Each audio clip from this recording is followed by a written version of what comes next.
Jennifer? Yes, Should I you're start? back. I would say go ahead and start. There's one school not yet back on, but they'll join shortly. Okay. Do we wait for them? Okay, no, she said they'll join shortly. Okay. Okay, good morning. We are here this morning representing the Goodwin Holocaust Museum and Education Center. My name is Helen Kirschbaum, and I'm the Educational Director of the Center. With me this morning is Sue Marica, who is one of the educators who works with us. And we're located in Cherry Hill, New Jersey, which is just slightly east of Philadelphia. And we'd like to welcome the schools that are joining us this morning.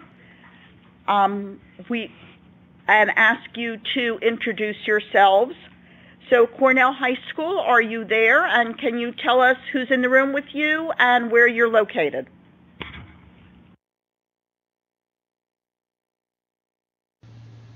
Cornell is reconnecting, Helen.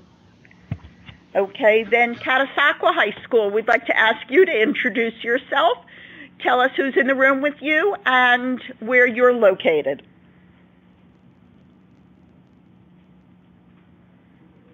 There. Let me know. Yeah, hold on. You might have a code call class right now. Helen, I think they're the ones having audio issues. Are you available? Oh my to come goodness. Up with we're having trouble with the sound system. Jennifer, you were right yesterday when you said I jinxed it. I told you, Helen. Okay, then let's try Conrad Weiser. Would you like to start us off and introduce yourselves, please? Go ahead.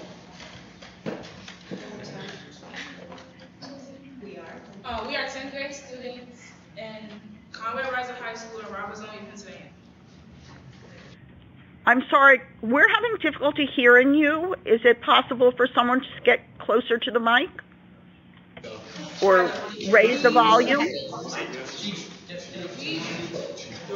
ahead.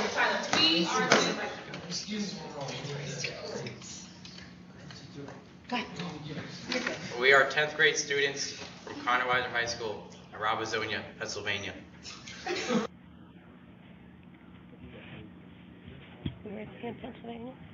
Where in Pennsylvania are you located? Robertsonia. Robertsonia? Near Reading, Pennsylvania. There you go. Thank you so much for that help. And have the other two schools signed on? I believe Cornell is back. Cornell, welcome back. We'd like you to introduce yourselves and tell us who's in the room with you and where your school is located.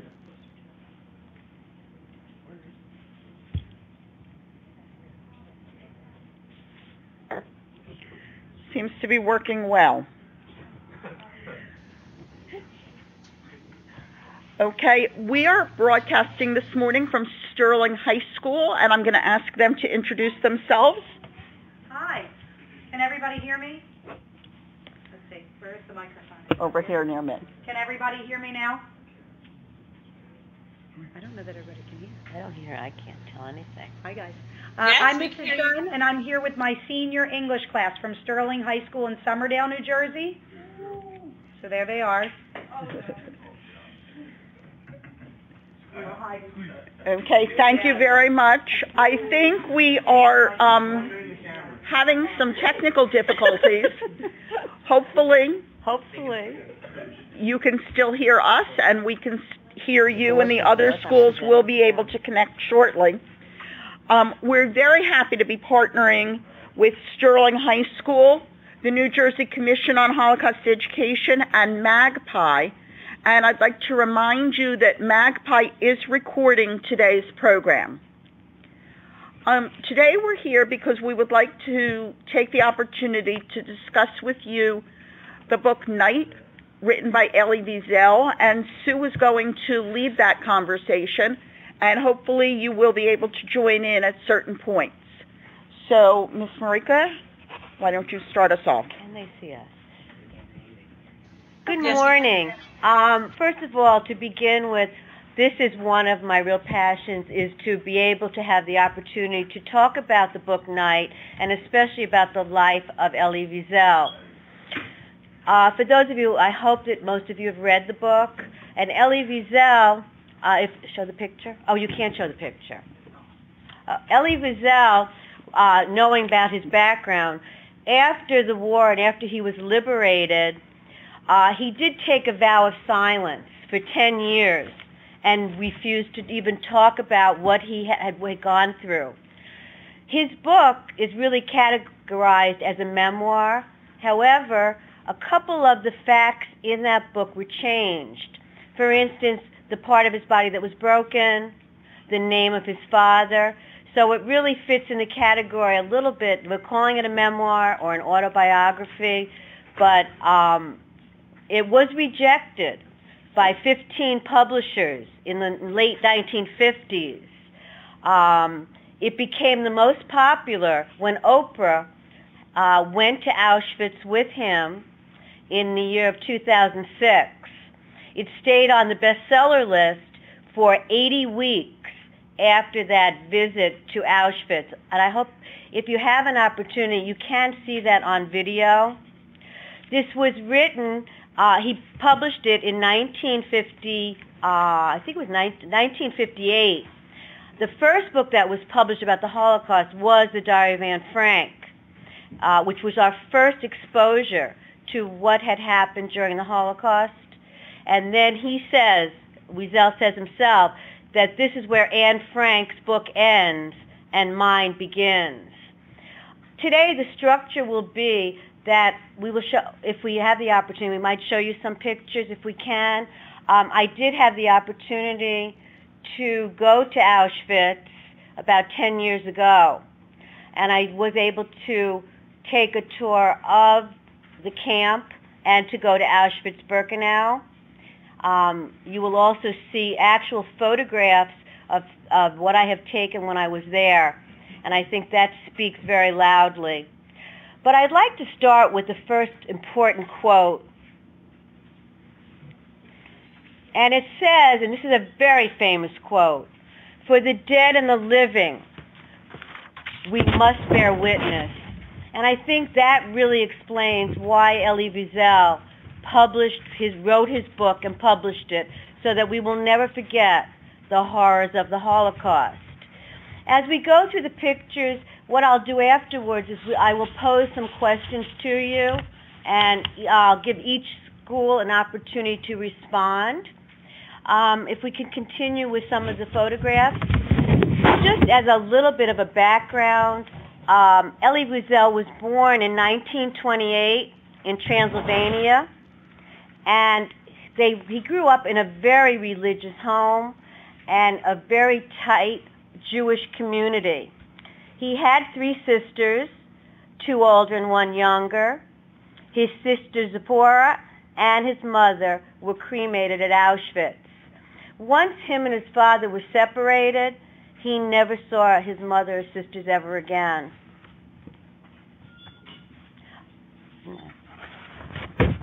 These are more recent pictures.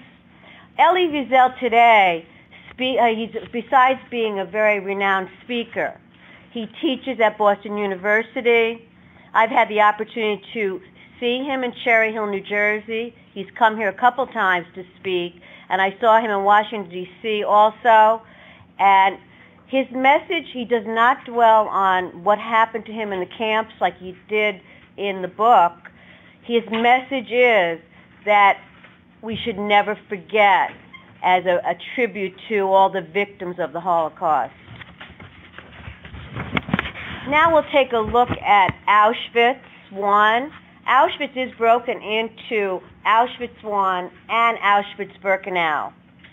1 million Jews were killed at Auschwitz. About between 70 and 75,000 Polish were killed. 6,500 around that of Roma, which are also known as gypsies, and 15,000 Soviet prisoners of war. This was the largest camp. When you enter the camp, there is a sign that says Arbeit macht frei, which was a euphemism, meaning, and said work it will set you free, or work brings freedom. And in the beginning, people really thought that if they did work in the camp, that they would be saved. And this was a sign in front of more than one camp, that work will set you free. The Nazis had a tendency to use many euphemisms. For instance, they called the gas chamber showers. They called resettlement, we're going to the east. And the final solution, they really didn't, they made the actual event seem not so bad, and people really didn't understand right away. When they arrived at Auschwitz, we know from the book, they started the selection process. They were disinfected for lice, their heads were shaved, and they were tattooed. This was the only camp that actually put numbers on their arms. And of course, we know that Elie Weisel was there at the age of 15.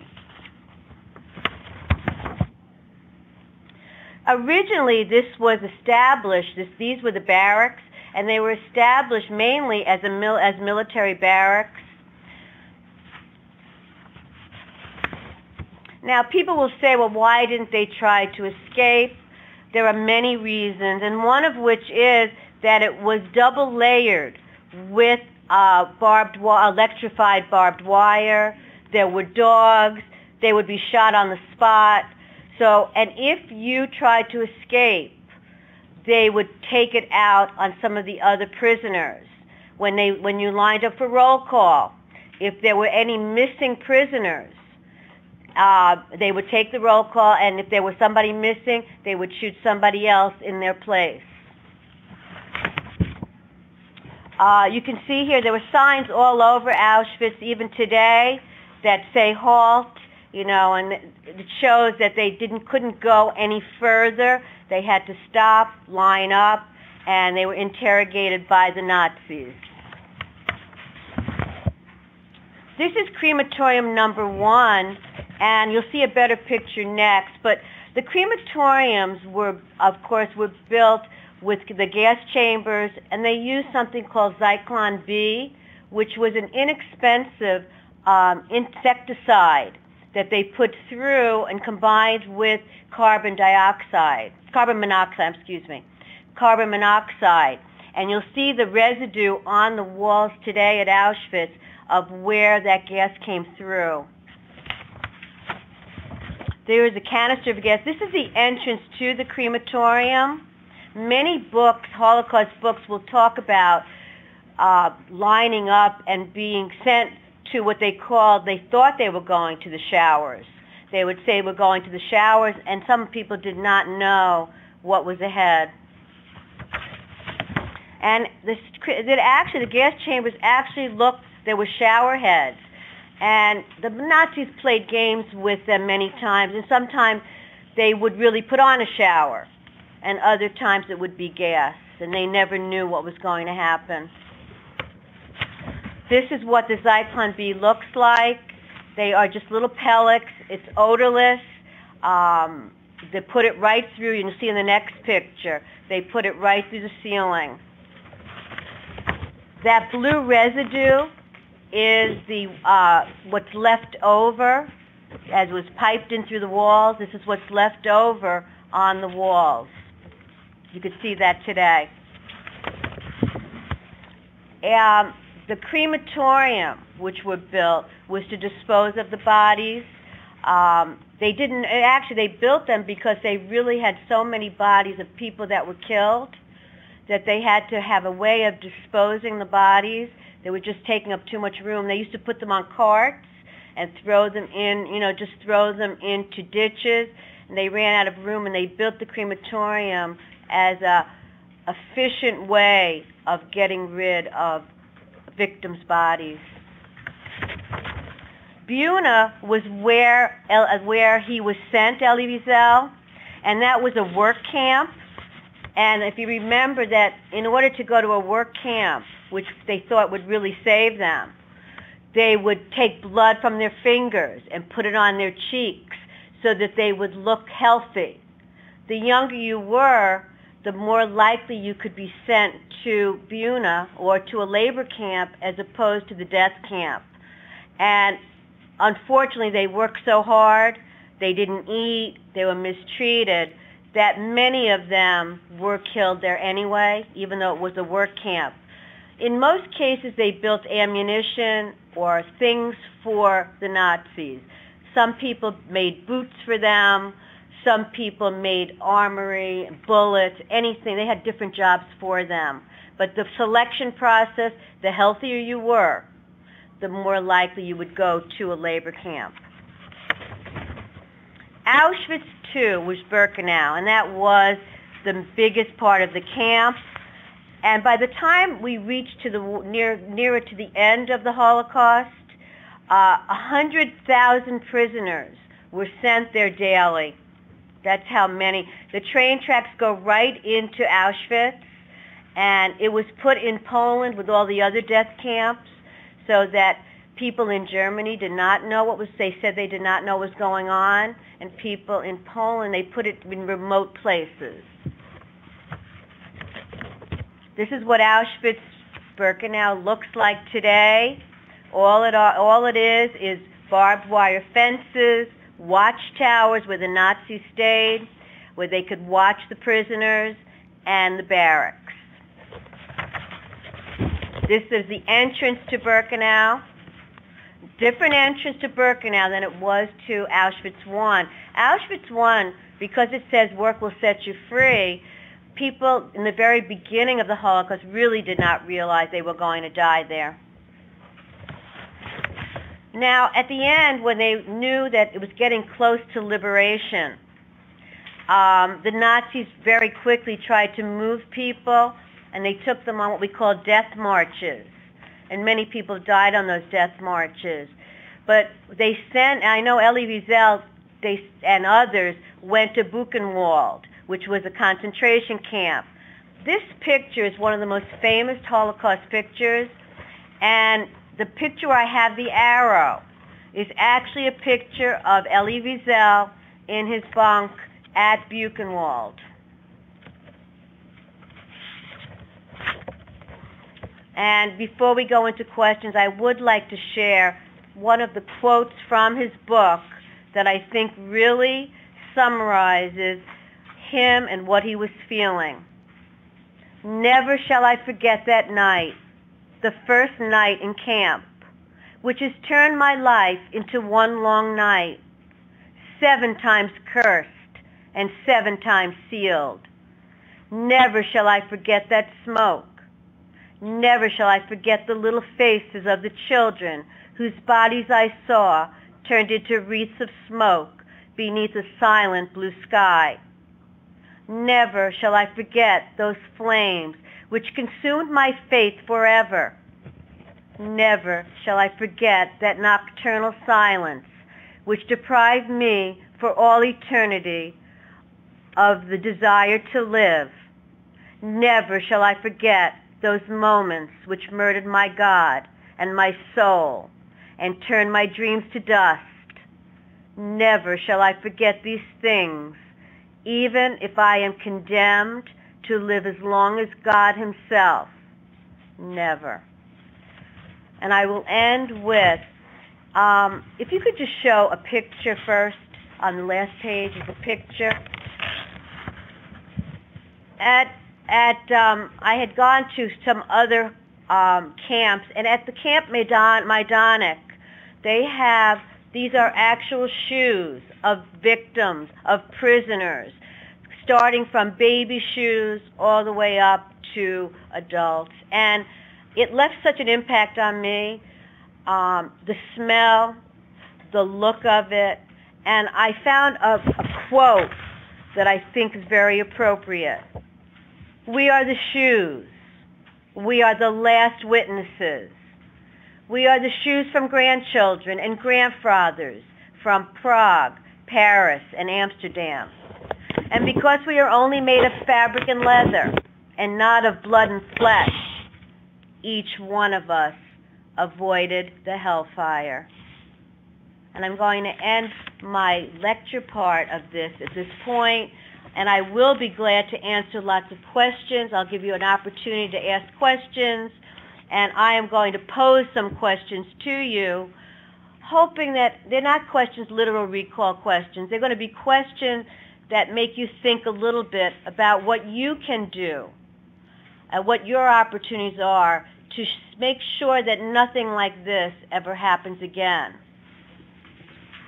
Okay, we're going to begin. Which schools are on now? Cornell High School, have you been able to join us? If you have, could you introduce yourselves before we start the questions?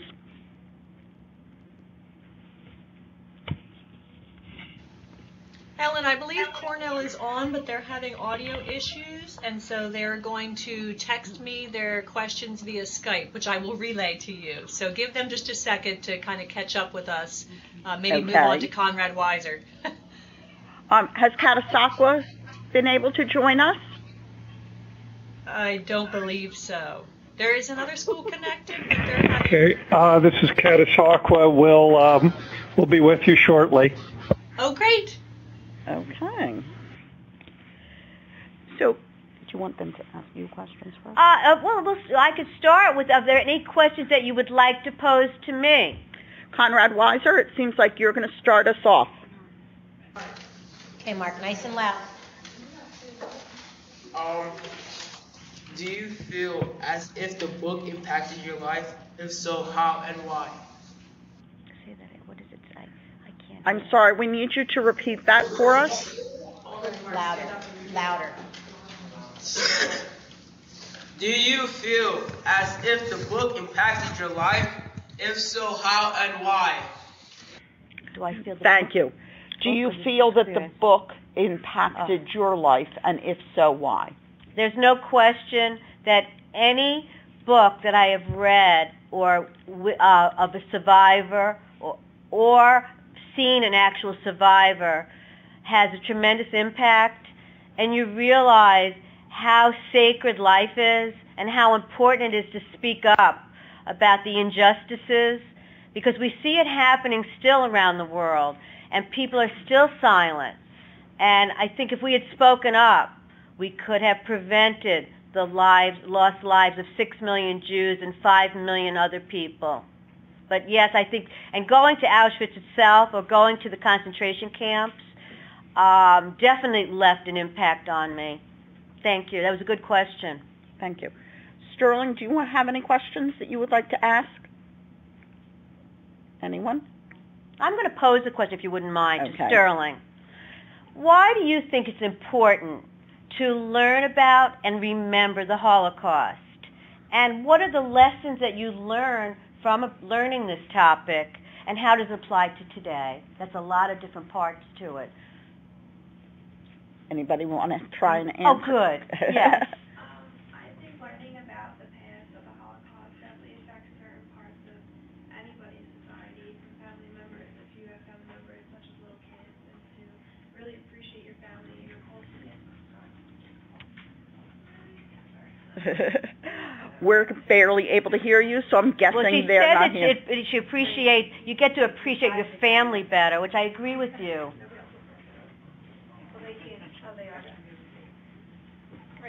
Yes. Okay. I think it's important to appreciate the culture of being Jewish and your family, even if you're not Jewish, to remember the culture of your past and learn about what we could do to prevent it in the future and how it affects your family members, and never to let something happen like that again, and just to really appreciate and always remember, even reading literature and going to museums. That's what I think. Thank you. That's very good. And I would like to add to that, because many of the survivors now are approaching, they're in their 80s and 90s, and there will not be people left to tell the story of the Holocaust. That's why it's important for you as young people to read the memoirs and tell people of the story of the Holocaust. Are there any other questions before I pose some more? Okay. Jennifer, did Cornell send you any questions that you wanted to share with us? Not yet, but as soon as I get one, I'll let you know. Okay. And Catasauqua, are you able to speak to us yet? Not at this time, but we may have some a little later on. Are you hearing us, though? Yes, we are. Oh, good. Okay. We have a question here, Ellen. Go ahead. Yes. Okay, so Sterling has one more question before we move on. Mind your business. How is it like personally for you? Like the experience seeing the camps and all the rooms and stuff like that. How is it for you personally? Okay, that's a very good question. I know when I speak, I sound very much like a teacher. I'm telling you a story. It almost seems like I'm not as emotional. I have been teaching Holocaust now for over 25 years. And going to the camps, it was so emotional for me. I mean, I cried the whole trip practically. But I felt that it was necessary. If I'm teaching this subject, it was really necessary for me to witness it. And when I was there, I have to tell you, I felt like the Nazis were there. I felt like they talk about the music that they played when the people arrived on the train. I felt you could feel that music. You could feel the people. I saw drawings on the walls of the bunks where people had written and drawn pictures. It's very, very emotional. A lot of people ask me, well, how can you teach this? And I guess because I feel it's so important that I have, and I can't say distance myself, but I've tried to remain as stoic as possible. Good question. Yeah. Conrad Weiser has a question. Okay. In chapter 6 of Night, when Elie and Juliet were battling suffocation and Juliet played his violin, what were some adjectives or characteristics you would put for them two characters and of the events that happened? Chapter 6. I have the book with me. Okay. I apologize. We are having difficulty hearing you. We heard you say in chapter 6 and then something about adjectives, but I didn't get the part in the middle. Did you? I have chapter 6.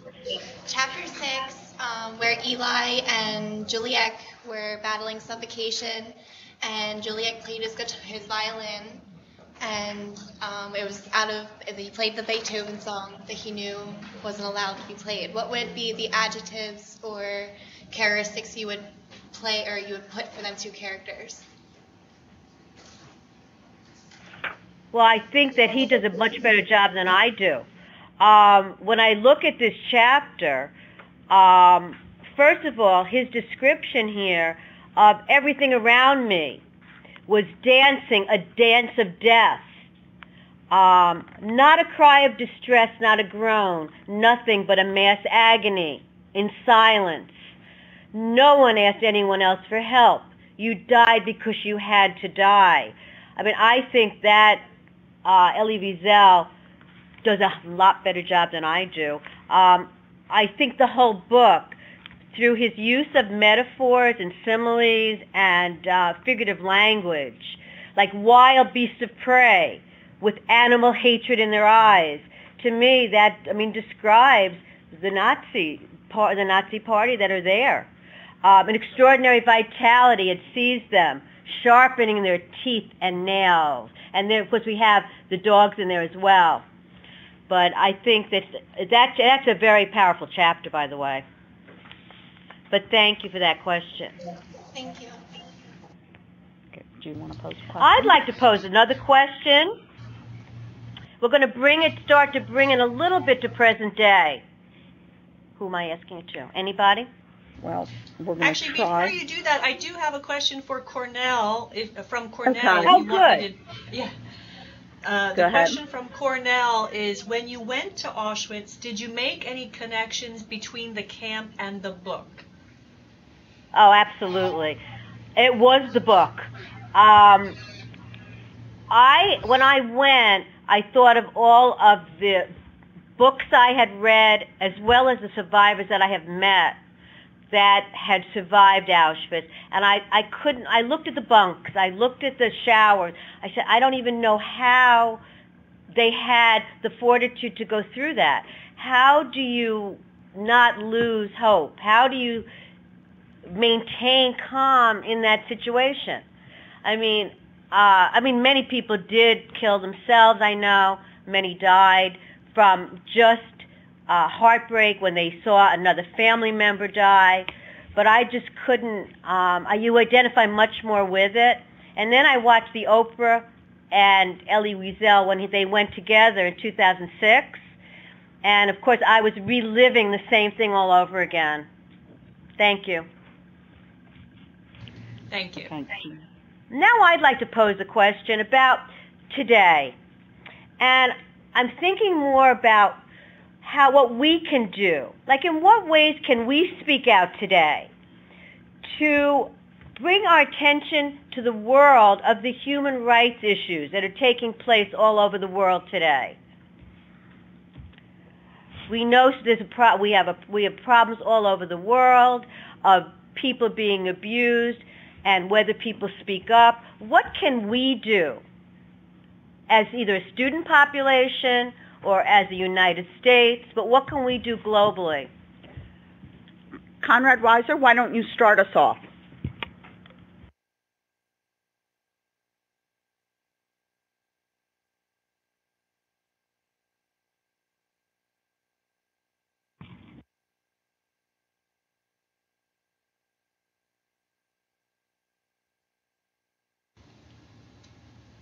They're still there, Helen. They're just muted, so maybe they're taking a second to unmute. Okay. Right. We're just looking for a volunteer. Okay. Make love to each other. Right.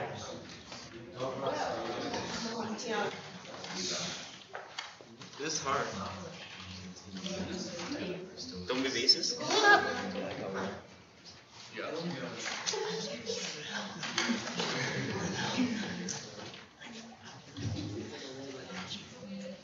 One way I know we could stop abuse is by speaking up and not letting something just continue. If you see it, you need to open your eyes and kind of realize that there is people that need the help, and there's a lot of hotlines you can call. I mean, there's a lot of stuff that you could do. Open societies, paying it forward is a big thing, because then it helps people realize that they need to join things and just kind of be there for the people. And thank you.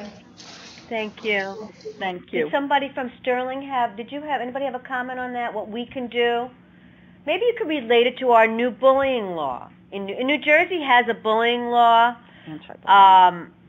which means they really are cracking down. We're trying very hard to crack down on bullying and really making sure that the victims are protected and the perpetrators are punished or take a consequence.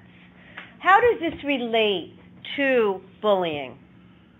By bringing awareness. We have a comment here, by bringing awareness. We have seen too many people whose lives were lost through bullying, where nobody spoke up. And a lot of times we could speak up way before these things escalate. Between all of the technology we have today, a lot of times students will cry out for help. And you know that through Facebook, through Twitter. I think somebody mentioned before about speaking out, to be an upstander, somebody who goes and tells somebody and not lets it escalate. So I think that's an important message, because the Holocaust, even though it's on a much larger scale on our pyramid of hate, it really escalated to the murder of so many people. Excuse me, Helen, I do have a response from Cornell. Great. Okay. The students in Cornell have said to start small and don't feel that it's necessary to change the world as a whole thing right away. Making awareness is key, and don't forget to speak out. It's very important to make sure your words are heard. Excellent. Absolutely. Good response. Thank you, Cornell. I'd like to throw another question out here about the title of the book. The title of the book is called Night. By the way, Elie Weisel also wrote a book called Dawn, different titles, but the book is called Night. How does that connect to the theme of the book? Anybody want to respond to that? Yeah. Come on up. Come on up. There's a sterling response. I guess the reason why it's called Night is because like maybe he was like trying to remember all the stuff that happened and how dark it was, like emotionally, and how sad seeing all those people die and stuff. It's just not a fun sight, I guess. That was a good answer. Yeah. And if you remember, I said he took a vow of silence for 10 years after the Holocaust ended in 1945. Maybe he was just horrified about it. Mhm. Yeah, it just painted a dark image in his head. That's why. That's a good answer. While you're up here, do you think this book is important to read? Yeah, I think so personally, because it just like opens people's eyes about what went on in the world and what can happen possibly again. Like just right off the top of my head. Excellent answer. Thank you very much. Did anybody else want to respond to that question about the title and the reason that he really wrote this book? Conrad Weiser does. Good. The book Night, the title, I guess could refer to the dark times that everybody was going through, especially in his life, as well as all the other Jewish people, and I guess even the Russians and everything else that was going on at the time. Mhm. Thank you. Yeah, good answer. Mhm. Thank you. And we have a reply from Cornell as well. Good. Cornell says that he entered the camp at night and his life became an endless period of darkness because he was stripped of his spirituality. That's very deep. That's very good answer. Interesting. Thank you, Cornell. Excellent. Has anybody, I would like to throw out just a question about other Holocaust books that students may have read that they would like to share with our audience today, because there are so many good books on the Holocaust. Some of them are historical fiction, many of them are memoirs, and anybody read any books that they feel they would like to share? We do. Oh, good. A Boy Who Dared. What's it called? A Boy Who Dared. A Boy Who Dared? Do you know the author? I'm not sure. I don't remember. I read it like a while ago. And is it a first-person account, or is it a historical fiction? It's the story of a boy, but he did die at the end, so it's an account. It's like one of his friends who went through it with him. Okay. Thank you. I wrote it down. I'm going to check it out. I'm not familiar with that one either. I'm not either. Anyone else have any other Holocaust stories they'd like to share with us? Yes, we do. We have someone here. Number the Stars. That is a very good book to start teaching people about the importance of rescue was one part of it, because the Danish did rescue their people by the fishing boats. It also talks about, it's a friendship theme in there as well, but it's a very nice first overview. Diary of Anne Frank is another one. It's probably the first book I ever read about the Holocaust, and I think that piqued my interest in learning more, because it was more about a girl growing up during the Holocaust and not necessarily about the facts of the Holocaust. I knew very, very little when I first started. We have a couple other suggestions here. The Boy in the Striped Pajamas is another one. I have read that. I also saw the movie. The movie has a few what I would call inaccuracies in there. To be very honest, it would have been very difficult for someone on the outside of a camp to make friends with someone inside the camp. There were too many Nazis patrolling to allow that to happen. That's why when you do see films and read books, you do have to look at the credibility and really what is real and what is not. It's a very good story, but there are some things in there that really couldn't have happened during the Holocaust. She had another. Do you have another one? I think I found the author's name for that book. Oh, thank you. It said saying right here that it's read by David Ackroyd. Ackroyd, did you say?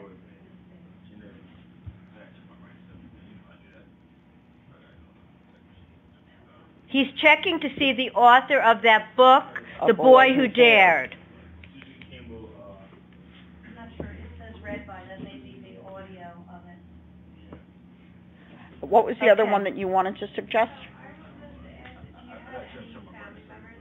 The question that was just posed by Sterling was, did I ever have any family members that may have died during the Holocaust?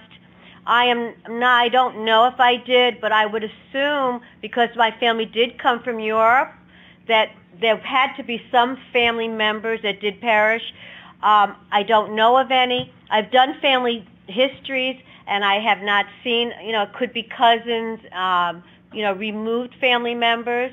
But remember, they all did come from Europe. My family came from Romania, and I'm sure that they tried to escape. Even before that, my family was lucky. I know my grandparents left during the pogroms in the late 1800s, early 1900s, my great-grandparents. So I know that they were out of Europe at that time. My mother lived through this. She lived in England, and they did have an underground shelter at their home where they did have, people did stay, as we used to call it. It was similar to what we call the Kindertransport. They would send Jewish families that were trying to escape. They would stay in their underground. They had food and would keep them sheltered until they could go on to another place and get out of, try to get out of Europe. But they were not, I don't know of anybody specifically.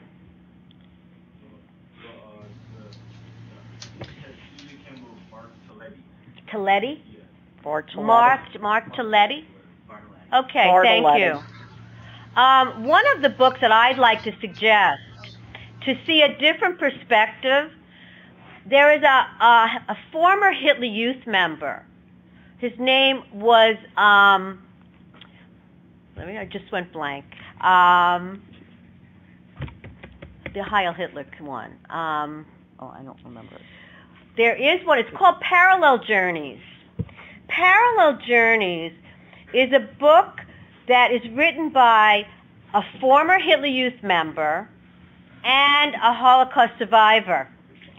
And it's called Parallel Journeys because it parallels their lives as to what is happening as soon as Hitler comes to power, how the life changes for the Jewish girl who was the survivor, and for this boy who becomes a very active member of the Hitler Youth and his best friends start out, he has Jewish friends, he turns against them, and at the end of the book, he does come forward with the fact of how he was brainwashed into being a Hitler Youth member and how mean he was to the Jews.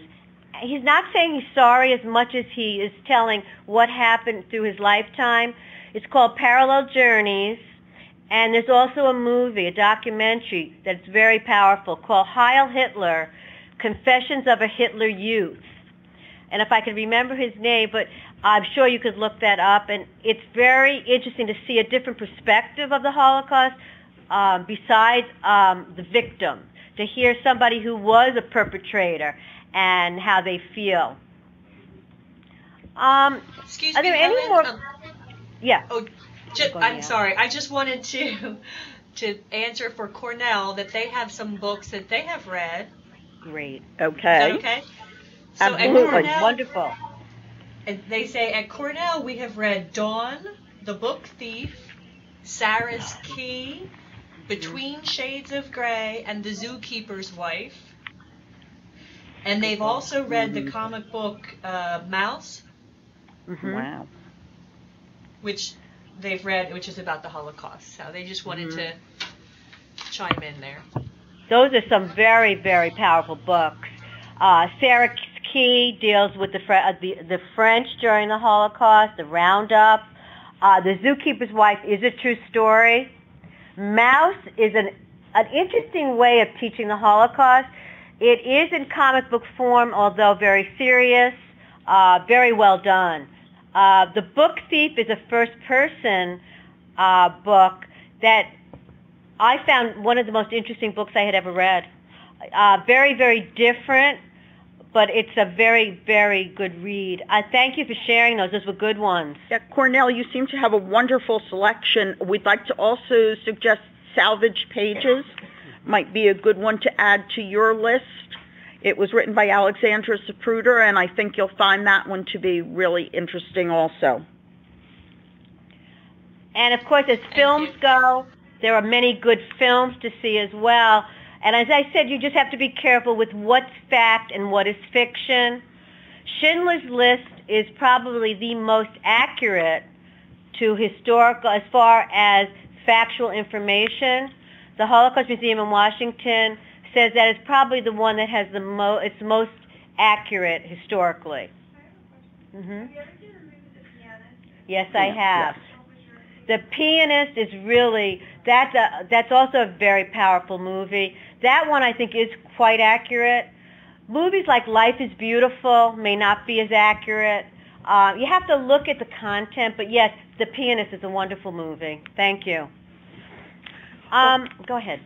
I was just going to say, as long as we're talking about movies, if you get the opportunity to watch the movie Defiance, that's an excellent one. And we actually have a survivor in our community who was in the woods with the Bielski group that's featured in that movie.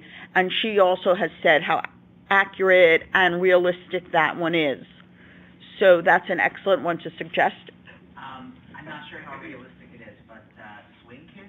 Swing Kids is a great way to find out how propaganda was perpetrated and how people really got into the mindset of what Hitler really wanted the people to be. I think it's very good. That's very accurate. And even if you, for the teachers, if you only show even some excerpts of these, it's just enough to give your students a good feel for what was happening at the time. I would like to really now pose a really high-level question, a higher-level thinking question, as far as there's no right or wrong answer. How do you feel about former Nazis being hunted down today and being placed for trial for war crimes? An example is Demjanjuk, who was a guard at Sobibor, who had been living 30 years in the United States as if nothing ever happened. And we know there are many Nazis living in around the world today. Do we have a responsibility? And now they're old. They're in their 80s and 90s. Do we have a responsibility to hunt them down, like Simon Wiesenthal did? Or should we let it go because they're old? Conrad Weisel, we're going to let you start off the answer to that question. Personally, I feel that they should just let them go, because if we keep hunting them down and trying to put them on trial, we'll never be able to try to move on, and because this is just leading to more violence. I think we need to try to lead more towards peace and just let them go. If we let them go, it will show them that it will give them more respect. Okay. Thank you. That's interesting. Okay. Anybody else? Anybody from Sterling want to answer that question? Do we have a response from anybody? Cornell has a response when you're Good. ready. Okay, go ahead. We're going to let Sterling think a little bit here. Okay. Cornell was pretty quick about their response, and they say that they deserve to be punished for their crimes, even though it happened very long ago. And I'm sure many people feel both ways. There is another book, now that we're talking about this, I'd like to recommend also. It's called Sunflower, The Possibilities of Something. But what it is, it's different excerpts from real people of what they would do if they found a Nazi in a hospital dying. And the Dalai Lama puts his response, famous people of what they would do. And again, mixed answers. Some would let him die, some would help him. So there is no right or wrong answer here. This is really a moral issue of what you think should happen. Yes. This is from Sterling. In the movie The Boy with the Striped Pajamas, one of the Nazi fathers was a Jew and he got sent away. I feel like maybe, I think they should survive. I mean, it sucks that this happened, but like they're older now, so it's really not going to matter which way. I mean, they probably punished for being brainwashed and everything else, because if that was your dad and he was a Nazi and you were a young Nazi being in Hitler's group, would you save your dad if he was a Jew or not? Okay. So, Sterling, for those of you who didn't hear, the response was basically to let the past go. If it's like, if she's giving an example, if it were your father who you find out was a Nazi, and there's many books written about that too, where someone grows up never knowing that their father was part of the Nazi party. And most situations in life, you could let like bygones be bygones. Mm-hmm. Maybe back then, maybe in some cases they didn't want to do it. Maybe they were forced to do it, or maybe they just like didn't have a full understanding of what it would do to people in the world. Like, I repeat what he said. Happening. I mean, there is that possibility that they were forced to do this. And then we know that many people were forced to become part of the Nazi Party, part of the Hitler Youth Movement, even against their parents. Many of the people were forced to do that. That is true. Because everybody in life deserves a second chance. Like, we're all human beings, and like we can't like dwell on the past. You gotta like kind of let it go. Let it go. Try to help the future. Help the future. And that's what we're hoping. That was the purpose of this book talk today, was that you are the future. You are the ones that will make a difference. And by studying Holocaust and other genocides, it opens your eyes to what happened around the world or is still happening, and not to be a bystander and to speak up against injustices. I was fortunate to go 2 weeks ago to the 20th anniversary celebration of the creation of the Holocaust Museum in Washington, D.C., where Elie Wiesel and former President Bill Clinton were both speaking. And they talked about how 20 years ago they both had also been the keynote speakers when the Holocaust Museum was created. And at that point in time, Elie Wiesel had said to Bill Clinton, who was president at that time, that the president needed to take American troops into Bosnia, that genocide was happening there, and that America needed to pay attention to what was going on in the world.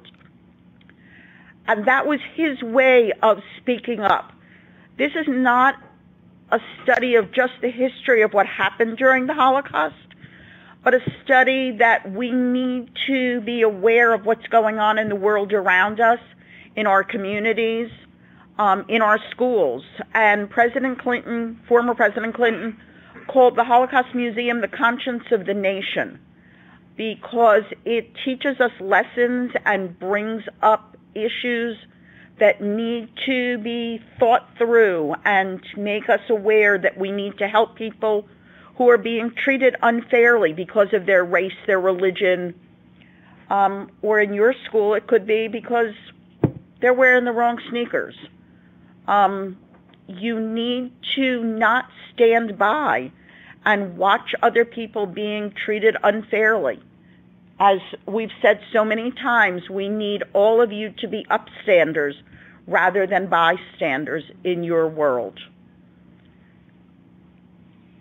So it was really a very moving opportunity to be there for the 20th anniversary. There were over 800 Holocaust survivors who were there that day.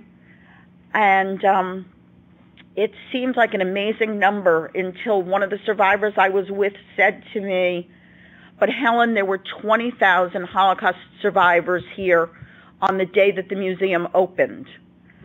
And so you can see in the 20 years, these eyewitnesses to history have diminished, and there are fewer and fewer with us to share these stories. And that's why it's so much more important today for you to hear the eyewitness testimony of survivors, to remember the stories that Elie Wiesel is telling you, and to share them with other people so that you can make sure that these kinds of things and this kind of hatred is not allowed to exist in our world. We're going to actually ask the schools if they each have a final comment. Katasako, we're going to start with you. Are you able to talk to us yet? I'm guessing that's a no. Well, we hope that you were there and at least could hear everyone's questions and answers. Conrad Reiser, do you have a last comment you'd like to share with us? We do. Going off of what you guys were saying about how we feel about it and moving on, there's far more things ahead, and we have to leave the stuff that has happened behind, but never forget what it's taught us. We have to realize that there is a lot of people that are in need. There's a lot of people that need help, and we as us kids today have to face that fact and be the ones to help other people and to change the world. Thank you. Thank you. Wonderful. Thank you so much. Is there anyone here from Sterling who would like to add a final comment? Come on up. Are there only 2 people in this class? I think so. I want to propose a question even to the school, like, how do you feel about genocide today in Africa or even in the other wars that are going on as opposed to being in the Holocaust? How do you feel? Well, comparatively? Yeah. You're targeting a certain audience, and now us as Americans, everything is going on, like the Boston bombing, like, and we're being attacked and we're attacking them. How do you feel about the conflicting issue? I don't think that really that we compare Holocaust and genocide. Holocaust was a watershed event, though, in the fact that it began with people that the highest educated people, the doctors, all of the people that were really in high authority, as well as technology. It's the first time that modern technology was incorporated into an event. That's why that we don't really compare genocide. They're all horrible. There's no question. But the Holocaust was very different from other genocides due to the fact that the people that participated in it were those of the highest jobs in the country, the people with the most educated people. Do you want to add to that one? No, unfortunately we can't throw the question back to the other schools because we're out of time, but it is important to think about what's happening today and to realize that, as they said at Conrad Weiser, we need to remember the lessons that the Holocaust has taught us as we look at today's world. Jennifer, did Cornell have a final comment for us? They do. Thank you. I know we're running over, but very quickly, their final closing comments are that they feel we need to use the Holocaust as an analogy for our lives so that we don't let people get treated unequally in any way, so that nothing like the Holocaust ever happens again. I clap on that one. Thank you all very much for joining us today, and we hope that you will remember all of the lessons that the Holocaust has to teach us. Have a nice day. Thank you all. Thank you.